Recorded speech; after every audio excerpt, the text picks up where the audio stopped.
Cycle pure agarbatti. Agarbatti என்றால் cycle, cycle என்றால் quality. பெண் அமைச்சரை திமுக எம்எல்ஏ கீழ்த்தரமாக பேசியதாக குற்றம் சாட்டிய அமைச்சர் ரமேஷ் அதனை எதிர்க்கட்சித் தலைவர் திருமண விழா மேடையில் இருந்து ரசித்து சிரித்ததாக விமர்சித்ததுடன் பெண்களுக்கு இதுதான் திமுக அளிக்கும் மரியாதையா என கேள்வி எழுப்பி திமுகவினரை ஆவேசமாக சாடியுள்ளார்.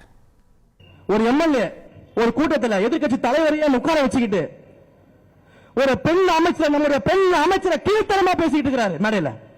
அதை பார்த்து எதிர்க்கட்சி தலைவர் ரசிச்சு சிரிச்சுக்கிட்டு இருக்கிறாரு மேடையில வச்சு.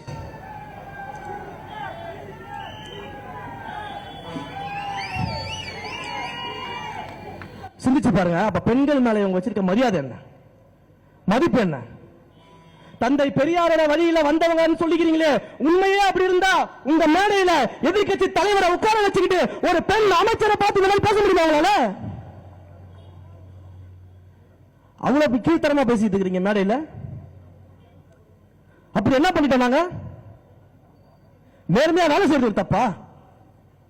உண்மையா இருக்கிறது தப்பா? மக்களுக்கு போய் வேலை செஞ்சா அவங்க கூட மக்களோட மக்களா நிக்கிறது தப்பா? எதுக்கு இந்த கோவம் வருது உங்களுக்கு? ஏன் அதிகாரத்துல இருக்க முடியாது அவங்களால? மக்கள் ஒரு தீர்ப்பு கொடுத்திருக்காங்கல்ல, அதை மதிக்க வேண்டியதானே? அப்ப நாங்களே அதிகாரத்தில் இருக்கிறோம், நாங்களே ஆளணும், மக்கள் அடிமையா இருக்கின்ற மனநிலை என்ன மனநிலை? அது அந்த மனநிலை இருக்கிறதால தான் நீங்க இந்த மாதிரி பேசிட்டு இருக்கீங்க ஒரு பெண் அமைச்சரை பார்த்து.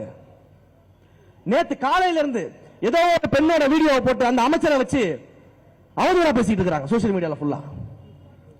ஏன் பெண்களுக்கு ஆடை சுதந்திரமே கிடையாதா? இதான் பெரியார் அவங்க சொல்லி கொடுத்தாரா? அப்ப ஒரு பெண்ணோட வீடியோவை போட்டு அந்த பெண்ணோட ஆடையை வச்சு அமைச்சரை நீங்க மறைமுகமா கேலி பண்ணி பேசிட்டு இருக்கீங்கன்னா அப்ப பெண்ணோட ஆடை சுதந்திரம் எங்க இருக்கீங்க? முதல்ல இதுதான் பெரியார் உங்களுக்கு கத்துக் கொடுத்ததா? இதுதான் அண்ணா உங்களுக்கு கத்துக் கொடுத்ததா? அண்ணா என்ன சொன்னாரு? கடமை கண்ணியம் கட்டுப்பாடுன்னு சொல்லி கொடுத்தாரா இல்லையா? நீங்க கடமையை செய்யலன்னா வீட்டுல இருக்கிறீங்க ஆட்சியில் இல்லாம. இப்ப என் கண்ணியத்தை காப்பாதாம கண்ணிய குறைவா பேசிக்கிட்டு இருக்கிறீங்க. கட்டுப்பாடு கிடையாது. அமைச்சர்கள் யாராவது எந்திரிச்சு பேசா வரிக்கு வரி எந்திரிச்சு கீழே ஓடி வந்துடுறீங்க ஸ்கூல் குழந்தை மாதிரி. அப்ப கடமை கண்ணியம் கட்டுப்பாடு எதுவும் கிடையாது. பெரியார் சொல்லி கொடுத்த பெண் விடுதலையோ பெண் முன்னேற்றமோ எதுவும் உங்க மனசுல கிடையாது.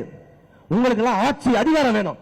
எப்பவுமே நாங்க தான் ஆட்சியில் இருக்கணும், எப்பவுமே நாங்க தான் அதிகாரத்தில் இருக்கணும், நாங்க தான் மன்னர் பரம்பரை, நாங்க ஆள பிறந்த பரம்பரை. அந்த எண்ணம் மட்டும் தான் உங்களுக்கு இருக்கிறதால தான் இப்படி அவதூறா பேசிட்டு இருக்கீங்க, இப்படி போய் புகார்களை சொல்லிட்டு இருக்கீங்க.